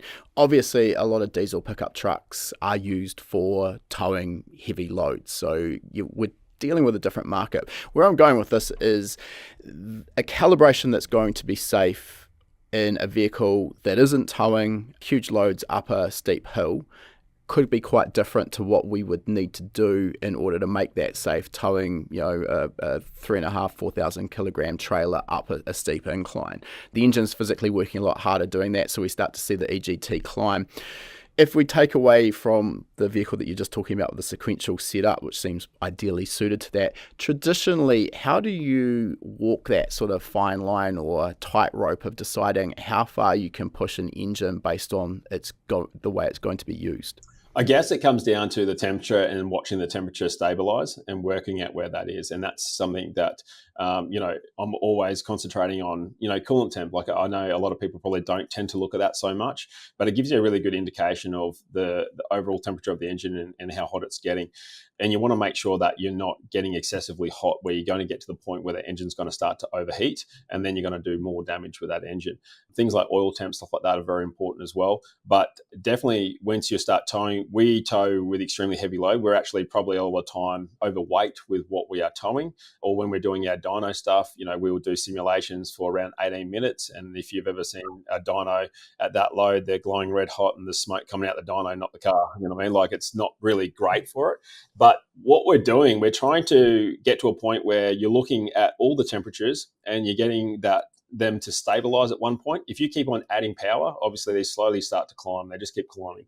So you need to get to that point where in factory form, you can see what it is. And you can get to the point where you can mimic where factory is with a lot of those temperatures by setting up the car with more power, because we have other things like our EGTs in our protections where once we get to a certain point, we pull fuel out at that point. So you've got those safety systems there. You don't have to rely on the driver actually understanding what's happening and getting out of the throttle or, doing something to safeguard it. That's right. So if you think of it like this, that the car has more power everywhere, but eventually those two lines from a standard form and a tow tune will meet at one point. And where that point will meet will be when the car's got to a certain temperature. They're meeting at that same point where we're saying, hey, now we pull that power down to here to, maintain that temperature for that period of time. Because a lot of the thing is that it takes some time to get to that temperature. You might find you'll have to do a climb for maybe 5 kilometers or so before you get to that point where, in that form, majority of the time we're driving on flat roads or whatever we're doing, we really want that power to get up and moving. Or if you're merging onto a highway, you just don't have that time to get that heat into that engine to be there a problem, that sustained heat for a long period of time. So that's something that we're always closely monitoring with that. Something that's big at the moment that we're looking at is oil quality. They're running 020s and we've changed that now to, 540s and so forth with higher shear rating oils. And that's something that we're spending a fair bit of time at the moment monitoring oil temperatures and where the oil starts to degrade at. We know that, getting into the high 30s, the oil just turns and it's no good. But we're looking at developing oils that can help with that for long sustained drives, and that's something that is happening at the moment as well. So okay. Now, in terms of instrumentation, so what a tuned diesel owner could add to the vehicle in order to help safeguard. Now, you've mentioned oil temperature and coolant temperature. Traditionally, most vehicles don't come from the factory with an oil temperature, readout. I'm always very cautious of how much notice I take of engine coolant temperature as well. The number of cars I've had on a dyno with an aftermarket ECU where I can visually see the temperature in degrees, and every half a degree it changes, and you sort of see how that relates to the temperature gauge on the dash, and probably from about 50 degrees C through to 105 it's bang in the middle, and you're like, yeah, happy days, we're good. And you go over 105 and all of a sudden it shoots up. So it's not real granular, you're not got a lot of resolution. So we can add other ways of displaying that data. And then I guess the other one I'm interested in, we've talked already about EGT. Is that something you'd recommend adding? And then we've already touched on Lambda. Obviously from the gas world, I live and die by Lambda. A little less relevant, maybe a lot less relevant in the diesel world. But yeah, out of those 4, what are the key ones? What should we be adding? I'm not, if someone comes to me and says, I want this, that's my job to make sure that you don't have to look at those things, right? Totally fair too. I don't believe in the gauges and all of them, because the factory of the ECU, the way that it's set up, what we have in our software nowadays, we have things like we will flash the engine light at you if you exceed 105 degrees. It tells you, hey, mate, you're starting to get hot. So we don't turn the car off. We don't, we have a reduction of power coming in with that, but we're letting you know that, hey, the hill that you're doing on the 40-degree day with your 4.5 ton on the back, the engine light's flashing at you, that you're like, hey, I'm aware that I'm pushing it. So, you can change your driving style to suit and reduce those temperatures down, maybe just pull over, have a break, and you drive to the conditions. When we start adding more gauges, I think the problem is that the reason why the actual Toyota gauges are the way they are, and you'll find that people go, mate, it's never moved off quarter its whole life. Well, it's not the case. It actually, if you look at what the temperature is doing, every hill it goes up, and the way that they set up those gauges in, last 3 degrees, getting from 108 to say 112, the gauge will move from halfway to hot, like pretty quickly. But they have that variation of, 10 degrees down in that bottom section where it can move up and down without the gauge moving, because we can imagine if we gave that to a customer where you could see it, they'd go, mate, the gauge is going like this all day. We've got problems. They need to dumb it down for the 85th percentile car owner. 100%. And I believe with the technology nowadays, we just don't need to have those gauges. I think you definitely get people, and especially guys that say truck drivers or being in earth moving machinery, and they're monitoring those gauges on, and they want that. There's a lot of scan gauges you can buy nowadays that plug in. Part of our EasyTune, we give all the PIDs that come out of the ECU, which is the data that represents, coolant temp and all those things. And you can pull that out and see that in live time as well. But again, when I drive a car, I'm not looking at gauges. No. I just drive it. I put the caravan on, I tow with it, I do what I need to do, because I need to simulate what our customers would be doing. And I don't want them to be worried about their holiday where they're staring at these gauges and then they're sitting there on their phone at night going, how many degrees should this be or that be? Because then it starts this problem where you're like, hey, it's full normal what it's going through. That's why I don't recommend gauges. Years ago, I used to. I 100% used to. But I just changed the way that I drove I put myself in their shoes and went, hey, this is our job. This is what we're supposed to be doing. I'd rather you guys with not having to worry. And if there's lights come up on the dash, we've got some problem and we'll deal with it then. And I think that's the best way to do any of that sort of stuff with those cars. Okay, cool. All right, let's just move on a little bit, and I want to talk about some of the hardware modifications that we can add to a diesel. So we've already talked about the fuel system in terms of bigger pumps and bigger injectors or nozzles. Safe to assume that the diesel engine is going to respond favourably to the similar sort of modifications we'd make in a gasoline engine, such as a larger turbo to get more massive air into the engine, an intercooler upgrade to cool that air down, and freer flowing exhaust, all of the same sort of things we'd change on a gasoline engine? The diesel engine, again, it's an air pump. So, you're 100% right. Increasing, your turbos and so forth, exhaust, intakes, all that sort of stuff definitely does help in the same way. I think it's just the combustion side, the fueling that we're using and the way that we're controlling that is obviously different. But at the end of the day, it is an air pump, and it's all about getting that air in and out as quick as possible. And that all helps. It's just different. That's all it is. It's similar, but it's just different, Yeah. When it comes to turbo upgrades, I'm interested in your take on this. I've gone through this sort of experience myself when we were developing our diesel tuning courses, and we were dealing with a Hilux 1KD turbo engine at the time, and quickly found out that those turbos are incredibly fragile, and a significant increase in, well, not even a significant increase in boost was enough to sort of have the shaft fail. We ended up with an aftermarket turbo. I can't remember who supplied that, and it probably would have been great if we wanted to drag race this pickup truck, but it just killed everything below about 3,000 RPM. And of course, with a diesel, one of the other things is typically, there's no sort of hard and fast rules on this, but typically they rev much lower than a gasoline engine. Sort of 4,500 RPM would be pretty typical. So what do we need to know about sizing turbochargers for a diesel engine that's a street engine, not a drag car? Well, a lot of the time, it depends on what the customer is wanting, but what we offer, we're definitely wanting, factory-like response out of the car when you drive the car, and that's even static response, but also to build that torque as early as possible without causing any damage. And that's something that we have to be mindful of, is that, there's definitely turbochargers we can put in, 3 times the amount of boost than what factory has at, say, 1,500 RPM. You've got to be very careful doing that because your cylinder pressure will be very high. Your motor's not burning, very similar to a petrol car.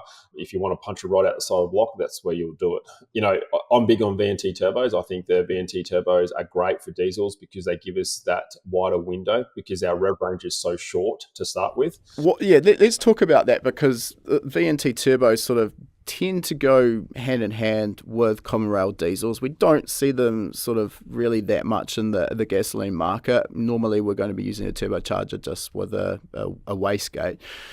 So why do they work so well with a diesel engine? Why are they so popular? I think it's because if you go to a gated turbo, you're sacrificing something, you know what I mean? Either bottom end for top end and vice versa. It's pretty hard to get a turbocharger to fill that torque curve in that window as long as possible. And then VNT does that really well. It gives you a broader torque curve for a longer period of time over, say, a gated turbo. Some of the gated turbos, yes, depending again on sizing, will make a lot more power, but you lose that bottom end, where a VNT, you'll find that you can hold a torque curve for a lot longer. You have to be very careful with VNT because you can definitely make any of those turbos produce a lot of boost, and you need to make sure that your control system around that is spot on and your duty tables and your PIDs, controlling that is right, because it's not like a gated turbo where you say run 20 pound for the whole period of the run. You might have a peak at around 1,500 RPM or 2,000 RPM where your peak boost will be. By the end of your run at, say, 4,000 RPM, you're rolling that down to, say, 12 pound to keep shaft speed in check. And that's something that's a little bit different with, say, doing it to a gated turbo on a petrol variation. And that is to try and also keep EMP in check, but also the main thing there is that we don't want the turbo to leave the planet, and understand that our torque curve, we're trying to keep our torque curve as flat as possible for as long as possible, And diesels, majority of people that drive diesels, we don't race the car. It's not designed for that, but we're using that torque curve where we're changing in 2000 RPM increments. So, you get the car up to 2.5 grand, changing gears, and that's sort of the area that a lot of people tend to drive. You may find also a lot of older guys, they tend to lug their diesels where they're lugging them very low RPM like a truck. And, you need a turbocharger that's suitable for that as well. Obviously going to the 1KD situation and putting, say, an aftermarket turbo on that has a lot more power. Yeah, that's great. But you actually don't realize if the turbo comes on, anything from 2800 onwards, you've got no bandwidth for power. You're literally, it's on and it's off, and unfortunately it's not until you get in, say, fourth or fifth gear that you can utilize some of that for a bit longer, and it makes for a poor driving experience. And well, that turbocharger on our in-house test vehicle destroyed it. It was just absolutely horrible, complete pig to drive. So yeah, I of all people know that turbo selection is absolutely critical to the usefulness of a vehicle. We were stepping a little bit into the unknown with this particular application, and unfortunately the one we chose was a really poor choice. Just coming back to that VNT, so variable nozzle turbine, people can, if they don't know what that is, are going to have to Google it because it's really hard to explain, but essentially a set of vanes around the turbine wheel that can be moved while the engine's running. So am I right in saying here essentially what this allows us to do is make the turbocharger act like it has a very, very tight AR on the exhaust housing at low RPM, so providing essentially more exhaust gas energy to spool that turbocharger, but then those vanes can open up and act like a larger AR housing at once we've got boost. Yeah, definitely. That's exactly how it works. I like to look at it like a paintbrush roller when you're cleaning a paintbrush roller, and you've got the water going in the center. Then as it gets going, you move it to the outside and you gain more momentum from it. The thing is, with variable vane, there's a little bit of a fine art to setting them up and getting them to work correctly. You got to be very careful where if it's an aftermarket turbo, the base vane position, which is what I'm talking about, is that if the vanes are all the way closed, you will get no airflow through that turbo. So you got to be careful with setting that gap and understanding where that needs to be, and also tuning around that. It's not so much having the base position, but tuning to what the car and application needs. If you go too tight, you'll find that you'll overstuff, and you'll start to have a lot of dieseling noise, lack of response, poor drivability, all those things. And you can actually get more response by opening it up and not having such a tighter gap and all those sorts of things in between. So it's gated turbos. I think there's a place for gated turbos. I think there's some very good gated turbos you can buy. I think from a tuning point of view, it's extremely easy. You put the turbocharger on, you set the gate up, you put a T-bleed on it, whatever you decide to do. Once that's done, there's nothing else to do there. You literally just concentrate on fuel control and you're done. Unfortunately, with VNT, majority of our job is actually setting up base VNT, because you will find that every single car that we tune, and 79 series are probably more for this, is they're so different. People think you get the one car and the next one's going to be exactly the same, and it's surprisingly how different they are. And there's so many variables in that, because that control systems they use a vacuum control system, and unfortunately, with the latency in it and some of the issues with the setup of the turbos, you'll find there's variations that to get the car to perform at that level and be right, you need to, custom tune that vehicle. You need to put the effort into it to make it right. And I think that's what a lot of people forget, that they go, oh, I've got one file that works in every car. Well, it's not that case.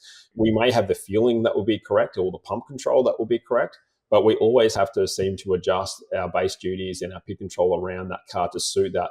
And it's amazing once you start diving very deep. And it's something that we have that EasyTune's given us is our data logging speed. And now we're starting to see the holes that we have over the years. And when you go, okay, well, now we've got the speed to see this, we can see, hey, we can adjust the base tables to suit, and we're getting better with our tuning as the information that we're receiving is better. Every car gets put through that pace. And, in generalized, you'll find that any control system will help you get on top of it, and it'll carry you.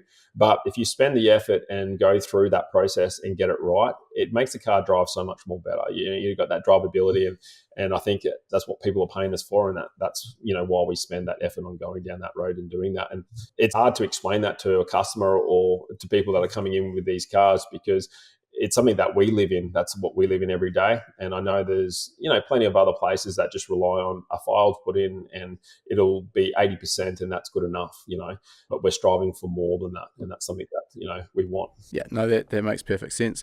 It's probably a good segue into talking about the other part of this puzzle, which is, of course, the tuning. And we've touched on some of these aspects already. I'm interested, one of the things with Toyota as a manufacturer is they haven't traditionally been particularly user-friendly or well-supported in terms of aftermarket reflash tuning support for their ECUs. Why is that? How much of a problem is it? And clearly you've got around that issue. So how have you managed to do so? Man, I'd love to know the answer to that. I can't honestly say why Toyota are different. It's something that, a lot of manufacturers with Tricores and a lot of the Bosch stuff and Siemens, and there's a lot of information overseas where it seems to be possibly the engineers that worked on some of the setup in those earlier days maybe have loose lips. I'm not too sure exactly how that information gets out, but it's out there for a lot of the public to be able to go through. From an engineering point of view, they can get that information and they can make way with it very quickly. Unfortunately for Denso, for us, we don't have any of that. We don't have that accessibility. So we literally have to do it the hard way where you're decompiling. And this is something that my business partner, Matt in EasyTune, that's what he's doing on a daily basis. And that is how we're getting, information. Unfortunately, like I was saying, it's just a very slow process in doing that. And we wanted to tackle Toyota because it is a great selling car, but it's a great platform to start with. It's a very reliable platform and it's hard to do. And we feel as though if we do the hard stuff, we'll be better for it by doing that. I think probably another sort of knock-on effect of dealing with the hard stuff is that it probably puts you into a market with not as many competitors. I wouldn't say none, but if there's low-hanging fruit, it's really easy to tune a particular vehicle. Well, any man and his dog can sort of jump on board and start supporting that platform. When there's a whole bunch of barriers to entry in the way, it kind of naturally filters out those who can and those who can't. Yeah, definitely. I think I remember when I first started getting into understanding, because I was, doing a lot of the stuff with, HKS modules back in the day and, interceptors and chips and so forth. And then to get into the engine ECUs and go down that way, there's just a lot of barriers and there's a lot of things you have to work through. It's not as simple as what we make it look out to be. You plug in and away you go. And getting extremely hard to do what we do nowadays. The newer cars that are coming out with ECUs, the complexity of stuff, reverse engineering is becoming more difficult.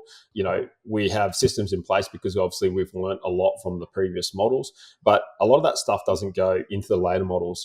Some of the core fundamentals do, but it's always evolving, and security and everything else around it is just getting more complex. And that's something that, we're continually chipping away at and working through.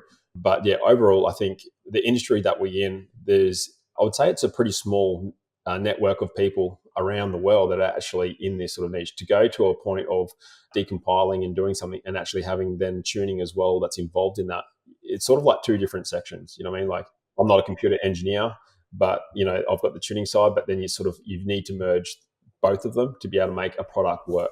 So just for a bit of clarity here, EasyTune, maybe it's worth just very briefly touching on what that is. Is this a commercial reflash platform like EFI Live HP Tuners, for example, where you're able to download the factory calibration via OBD2 and then visually see the different maps in a way that makes sense to us as a tuner? Or are you using that in conjunction with something like WinOLS, where you're actually finding and defining the calibration yourself, and EasyTuners are a platform for read and write? Yeah, it's a little bit different to say HP Tuners and so forth, which is a platform that provides an editor. At the moment, our platform, we're using it in our testing phase where we go through Just Autos and our distributors. We're basically got a portal for them. They can purchase the files, upload the actual data logs to our server so we can monitor that and make revisions from. But also it's got things like OBD functions in there for certain functionality to control with the ECU. It's got, we have a live tuning option there, which is something that hasn't been done in these ECUs before.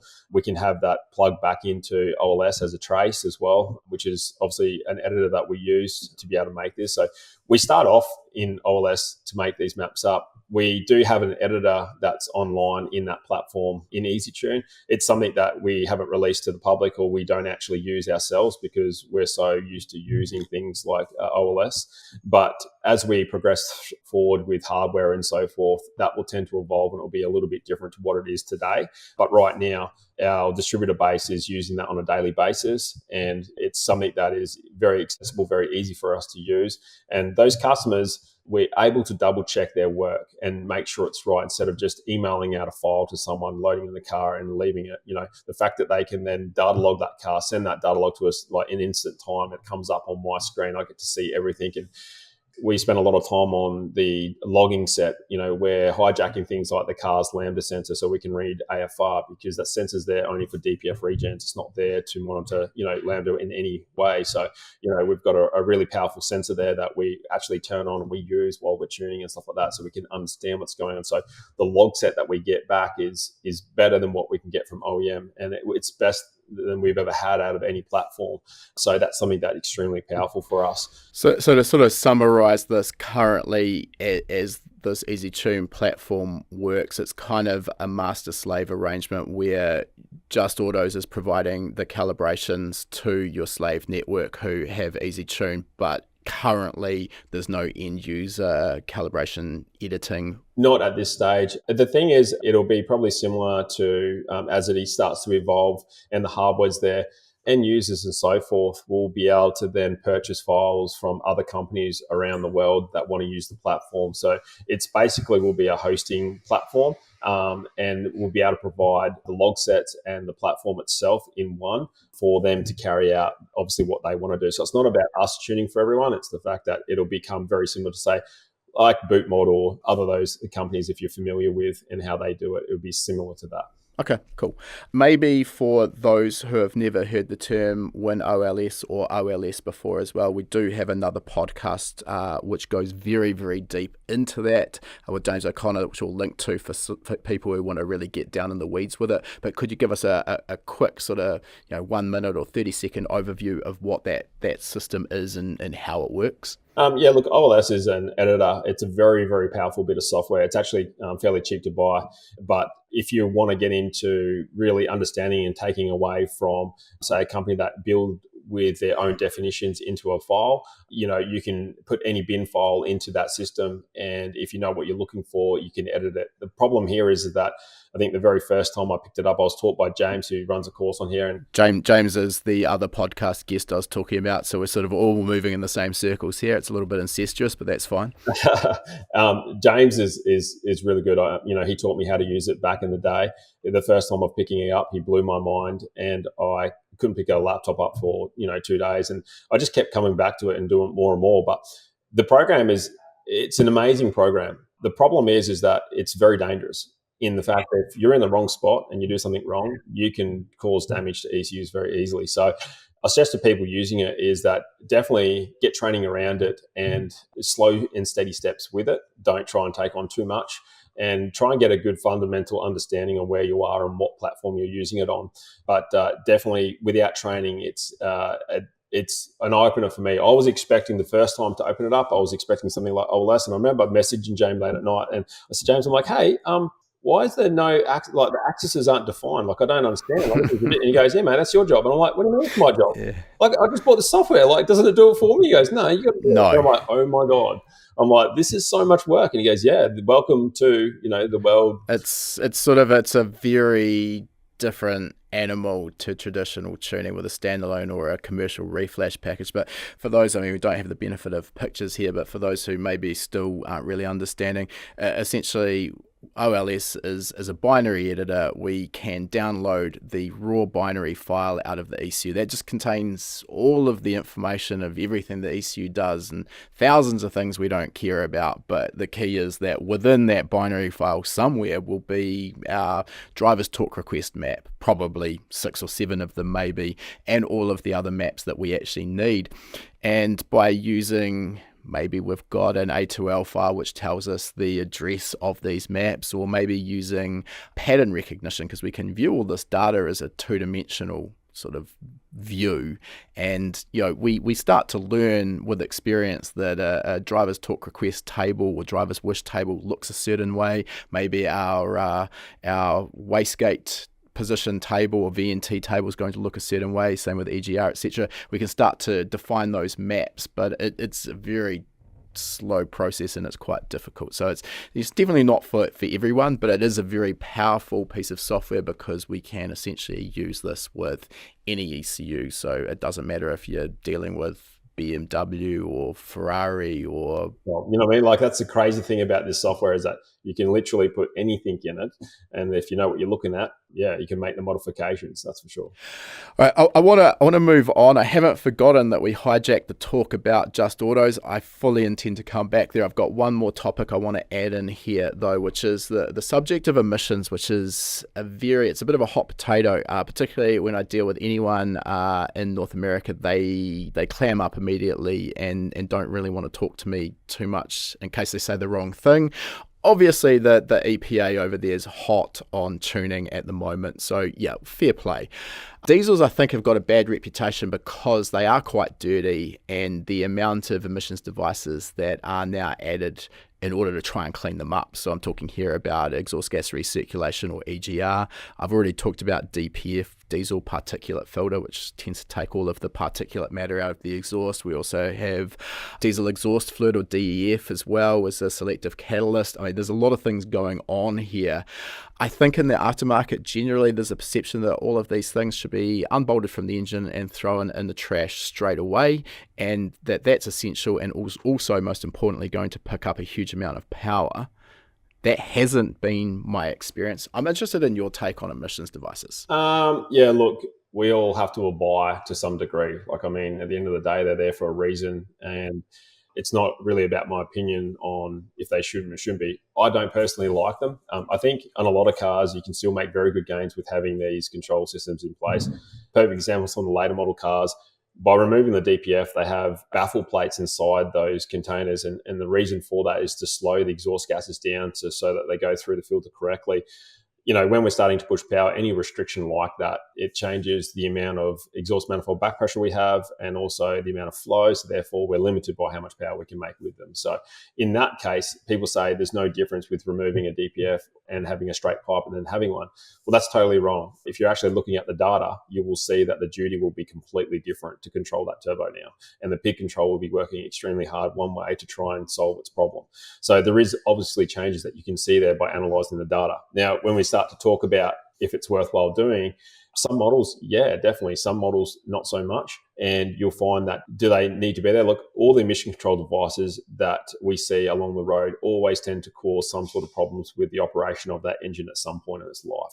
So it's an inconvenience of having it. I think one of the sort of uglier ones is exhaust gas recirculation, because if anyone sort of pulled an intake manifold off a high mileage diesel vehicle, typically they're going to be full of deposits and sludge, and it's pretty ugly, correct? Yeah, and the thing is that I look at about all that sort of stuff. There's a lot more things that go into it, and I think we're so set on looking at a window in a certain time frame for everything. And I think when the car's in perfect form in operation in a window of, say, 5 minutes in that form, yes, it's great, it complies, it's great for the environment, everything's good. I think if you put the car in a 10-year picture and look at it like that, I don't know if it's really the right thing to do with all the emission control devices, because I look at things like, creating the device to start with, destroying it at the end, obviously the cleaning of EGR systems. If you start to equate all those bits and pieces into it, like even for a DPF point, for a lot of the regeneration DPFs, they're regenning, some of them every 120 kilometers, right? So we're putting in more fuel now. Obviously, they're not going to emit emissions while they're doing a regen. And, I've seen reports of they emit 500 times the legal limit while they're doing a regen. Now, the thing is here is that I feel as though it's a bit like a capture, where you're holding time in capturing it for a certain amount of time, but then you're releasing it. It's not really better overall. But for the emissions drive cycle testing, we're happy. It gets it through, green tick, happy days. Whereas the overall sort of birth to death of the vehicle, maybe not quite as clean as we're led to believe. Yeah. And look, I've tried to do a lot of testing around this because of backing up sort of what I'm saying. It's not really a can of worms that I want to open up exactly. But when you look at it and try and be sensible in the situation and look at what we're trying to achieve here, we're using more fuel to do this. We're using more energy to create this and destroy this. There's more of that. That equates to more emissions. I don't care what you have to think about it. It has to, and that's something that I strongly believe in, that it's a little bit smoke and mirrors to some degree. I'm sure that's great, but some of the Euro 6 stuff, I'm surprised that the factory cars comply with that. And that's something that when you go, hey, moving forward with all these components we're putting on these cars now, with AdBlues and everything else, the person who suffers here is actually the consumer, because they pay for this inconvenience, they pay for the problem, and it's a servicing cost and it's a drama overall that it just doesn't seem to be something that you can get away from. Yeah, I mean, for better or worse, this is the world we live in. Obviously, every country has its own separate emission standards, and I mean, my advice here is we definitely aren't condoning the removal of these devices. You should be sticking to your local emissions laws, and like it or not, that's what we're dealing with. All right, Matt, let's get back to Just Autos. As I say, we kind of hijacked that discussion. So you mentioned when you bought the business, it was all about the old owner Just, and you lost sort of 50% of your customers. You've sort of moved into this diesel market. Bring us up to speed with where Just Autos is today. So currently, where are you located in Australia? What size is your facility for a start? Yeah, so we come from that 100 square meter shed, and my wife found us a new shed over in Nambour, it's actually called the little suburbs Burnside, which is in the Sunshine Coast, Queensland. That shed at the time for us was about 600 metre floor space and about 300 mezzanine. And over the last few years, we've taken over another part of that building as well, which is another, I think, couple hundred square metres. And we went from myself having just one employee, which was an apprentice, to now we have around 20 staff, I think. Oh, wow. That's a pretty big operation. Yeah, so it's definitely bigger. I have a sales team. I've got 4 sales guys on the counter that just purely work in sales. I've got different divisions for different things now set up through as you get bigger. Obviously, we have a distributor network as well. So we've got guys that control that and make sure that, stock levels and ordering. And there's the R&D side as well, there's a lot going on. There's different elements to it. So it's definitely very, very different from where I started out as a mechanic doing servicing to then where I am today with doing that. So give us a sort of an overview of the services that you're offering. I'm guessing that there is still general servicing. You're doing tunes, and you've also mentioned about hardware parts with your sales team. So give us an understanding. Yeah. So our design of our business is that we actually don't offer servicing. We don't do very little any of that. We're actually purely performance on the packages that we provide for the Toyota vehicles. So we have stages from 1 to sort of 3 packages for most of the models of the cars. We don't do any of the older vehicles. We only really are listing from sort of that Hiluxes in the 1KDs all the way up to the current Model 300 series and the Tundras that are currently out at the moment.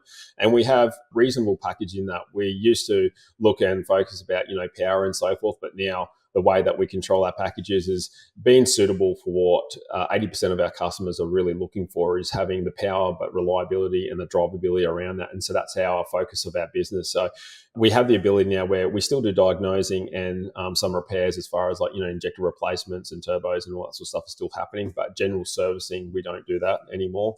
And on a daily basis, we're looking at adding and doing R&D on the packages for the new models of cars. For example, the Tundra, we've been working on that for the last year and a half now. We bought one that was from America, so it's not, it's similar to the one that's coming here, but because there was nothing available, we get a head start on that. It allows us to start to develop things for that and have a good look into the inside of that.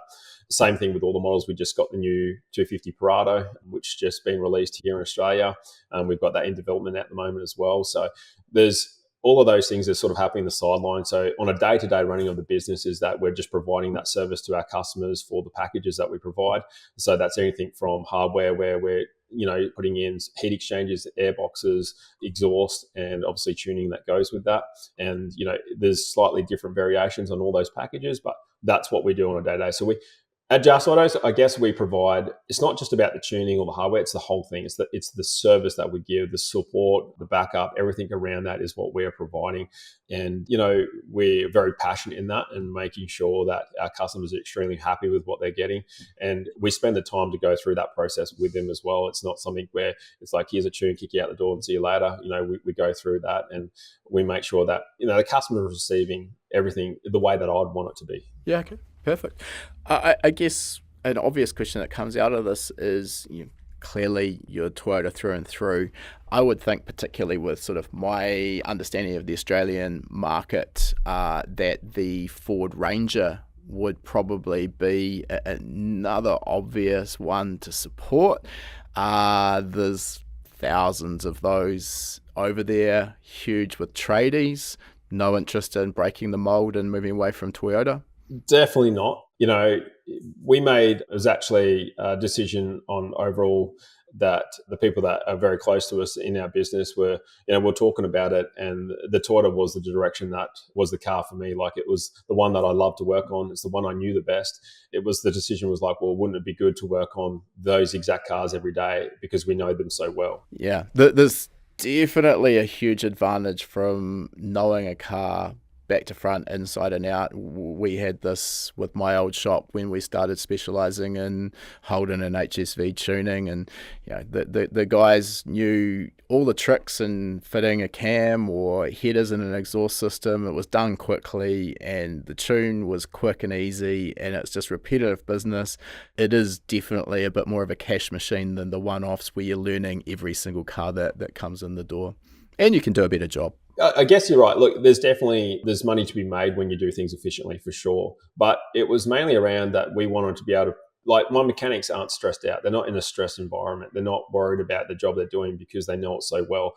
My tuners know exactly what to do because they've done so many of them. There's not a car that comes in with a problem that we probably haven't seen before. You know what I mean? So from a diagnostic point of view, we just go through the process and we get through it. My sales guys know what they're talking about with every car. It becomes a better place to work. It becomes better for every way moving forward. So I think once you do that, because you pick up efficiencies in those areas, that naturally will be more profitable by doing that.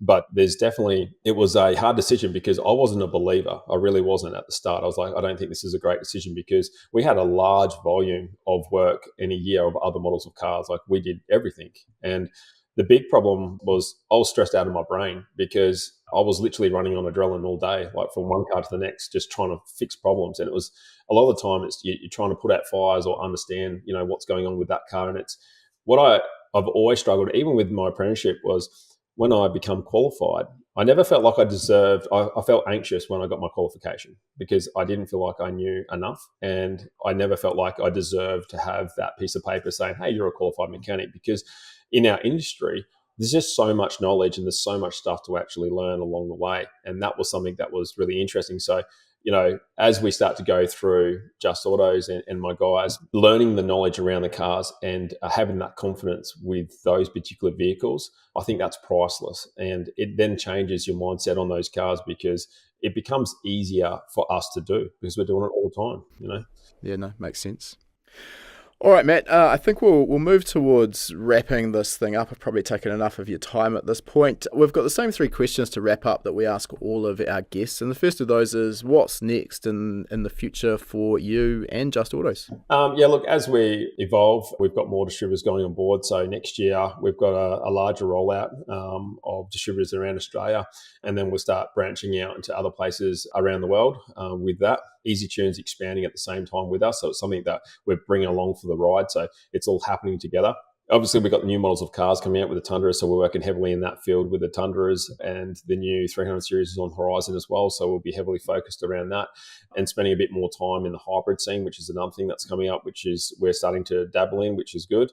So, overall, next year is going to be another big R&D year of understanding and getting through systems. And then, I think we're just progressively growing, and it's at a steady rate, and it's controllable, and it's good. So. Without sort of derailing the last 3 questions, I guess just something that popped to mind, what's the sort of R&D time when you take in a brand new vehicle, and from sort of learning that vehicle, working on the calibration, testing the calibration to a point where you've got a saleable tune or upgrade package for customers? 6 to 12 months, roughly. It's not something that happens overnight because there's so much information. So yes, you can probably get some sort of result on the table within the first 2 days. You know what I mean? But there's a lot more that goes into it than just that. So, as far as how we go through with our multi-mapping sets and understanding how to go through all that, and then also understanding the customer who wants the vehicle and what their requirements are. And, every model is so different. It's not an easy process, and it's something that we don't actually put a time frame around it too much. We know we do a scope on what we need to do with that car. And, on average, it ranges around that, 6 to 12 months to be able to complete a project. Okay. Second question, is there any advice you'd give to a younger version of yourself to help reach where you are today in your career faster?